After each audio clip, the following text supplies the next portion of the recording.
Being vegan is I think it's a lot easier than people think, especially when you're not on the road, and I'm on the road all the time. But we went on tour with a band called Strike Anywhere, and their singer Thomas is a really great guy, and he was vegan. And since they were the headlining band, he'd always every day be sharing his vegan food that he would get with me.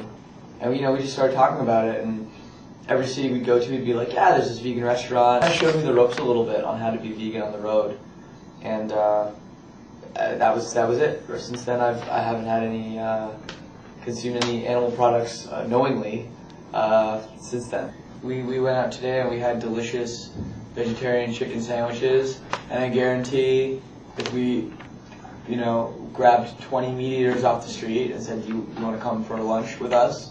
Didn't tell them what it was about, said we'd buy them free lunch, they would not know that it wasn't real chicken. I mean, I don't know one vegetarian that's even ever went to KFC, obviously because of what they do, and because they don't even provide anything extra. They really need to, look at the bigger perspective. If say half the society went vegetarian, there goes half of their consumers right there. And, immediately, they could be out of business. And information is key. You just have to spread the word about how the company operates, and then hopefully people will be able to make more informed decisions about where they go and eat.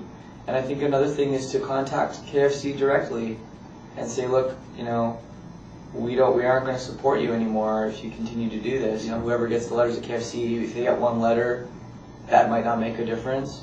But if, you send 10 letters and like 100 people send 10 letters, they're not going to be able to ignore that. And eventually, corporations are going to get scared that they're not moving forward. I think that it's just really important to have that pressure on the company to change and to act more humanely.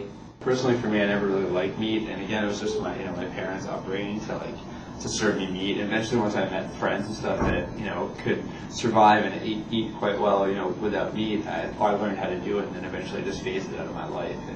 And I'm happy that I was able to see the other side of things. I thought it was just a myth about how dairy clogs you up or whatever, creates more phlegm, so you actually makes you not be able to sing as well. And it's funny, that tour we did with Strike Anywhere, right after the next tour we did, I felt a lot easier to breathe and just cleaner inside. It was a really weird feeling.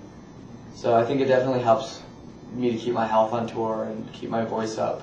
The thing that influenced me to go vegetarian was finally moving out of my parents' house on my own, where it wasn't, where I was able just to cook my own meals and do my own thing. And I guess for a lot of kids growing up, that's always the struggle, is that your parents are from a different generation and they just don't understand what being vegetarian is all about. I love animals. I don't want to eat them. One person, be the change you want to see in the world.